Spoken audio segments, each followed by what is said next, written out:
નમસ્કાર દર્શક મિત્રો, હું રાકેશ છત્રી પીએનજી ન્યૂઝમાં આપ સૌનું હાર્દિક સ્વાગત કરું છું. અને આજે અત્યારે અમે ઉપસ્થિત છીએ આપણે અનિરુદ્ધસિંહ ઝાલા સાહેબના ઓફિસે, જે આપણા અમદાવાદ મ્યુનિસિપલ કોર્પોરેશનના રેવન્યુ કમિટીના ચેરમેન છે. એની સાથે સાથે વસ્ત્રાલમાં 2 ટર્મથી કાઉન્સિલર શ્રી રહી ચૂક્યા છે અને અત્યારે હાલમાં પણ નગરસેવક તરીકે ફરજ નિભાવી રહ્યા છે.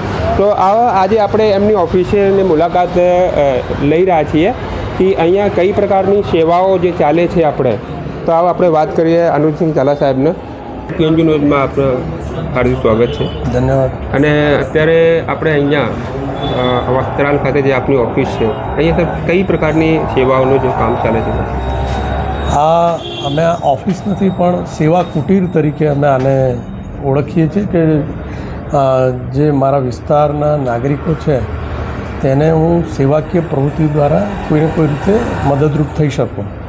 અમારી આ સેવા કુટીરમાં સરકારી તમામ યોજનાઓનો લાભ આપવાનું માર્ગદર્શન અને અમારા પોર્ટલ ઉપરથી જે કંઈ સેવાઓ અહીંથી થઈ શકે છે એ તમામ સેવાઓ પ્રદાન કરવાનું કામ કરીએ છીએ. જે રીતે આયુષ્માન કાર્ડ છે કે બીજી વિવિધ યોજનાઓ હોય, જે વિધવા માતાઓ બહેનો છે તેમને વિધવા પેન્શન યોજના આપવાનું હોય કે પછી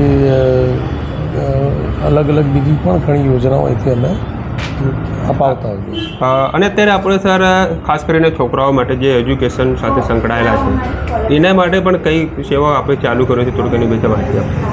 ધોરણ 1થી લઈ અને પોસ્ટ ગ્રેજ્યુએશન સુધીના તમામ વિદ્યાર્થીઓ કે જેમના પરિવારની આવક 2.5 લાખથી નીચે હોય એવા પરિવારોને વિવિધ બેન્કો, કોર્પોરેટ સેક્ટરો પોતાના CCRS ફંડમાંથી સ્કોલરશીપ આપતી હોય છે. અને એનું માધ્યમ બનવાનો અમે પ્રયાસ કરીને તેમના રીતે ફોર્મ ભરી અને જો તે લોકો એલિજિબલ હોય તેમનો એક વિડીયો ઇન્ટરવ્યૂ થતો હોય છે અને તેના માધ્યમથી એ જો એલિજિબલ થશે તો તેમને 15,000થી લઈ પ્રાથમિક શાળાના વિદ્યાર્થીઓથી લઈ અને 75,000 સુધી પોસ્ટ ગ્રેજ્યુએશનવાળું આની વચ્ચેની સ્કોલરશીપ મળતી હોય છે.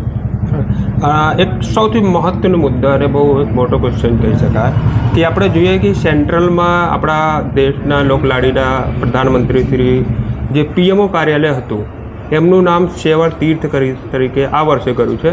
પણ આપણું અહીંયા ઓફિસનું નામ જે સેવા કુટીર, એ સેવા કુટીર હું લગભગ 2 થી 3 વર્ષથી જોઉં છું લગભગ નામ છે.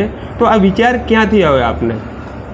વિચારમાં વિષય એવો હતો કે તમે કંઈ કોઈના માટે કરો છો તો તેમાં તમે નમ્ર હોવા જોઈએ.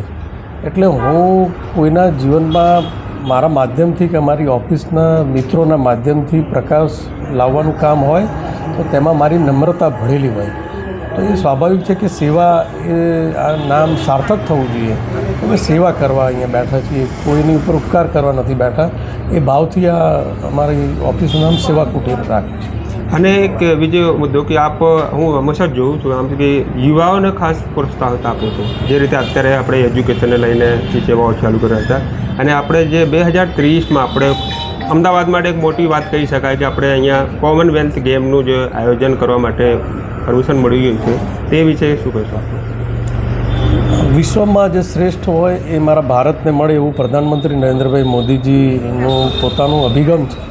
અને અભિગમને વળગી રહીને તેમણે નિર્ણય લીધો કે એ પણ અહીં અમદાવાદમાં આ પ્રકારની ગેમનું આયોજન થાય અને તેના પ્રાથમિક તબક્કા સ્વરૂપે અહીંયા સ્પોર્ટ કોમ્પ્લેક્સ ₹825 કરોડના ખર્ચે અમદાવાદમાં બનીને તૈયાર છે કોમનવેલ્થ ગેમના આયોજન માટે. સાથે સાથે હું તો એથી આગળ વધીને કહીશ કે વસ્ત્રાલમાં ₹51 કરોડ ખર્ચે સ્પોર્ટ કોમ્પ્લેક્સ બનીને ઊભું છે અને આ જ મહિનામાં તેને પણ લોકાર્પણ કરીશું. અને જે યુવાનો પોતાની કારકિર્દી સ્પોર્ટ એક્ટિવિટીમાં બનાવવા માગતા હોય તેની માટે ઉત્તમ સ્થળ છે, ઉત્તમ વાતાવરણ છે. આવનારો સમય એવો હશે કે ખેલેગા ભારત, જીતેગા Bharat. Okay sir, PNG news સાથે જોડાવા બદલ આપનો ખૂબ ખૂબ આભાર. ધન્યવાદ.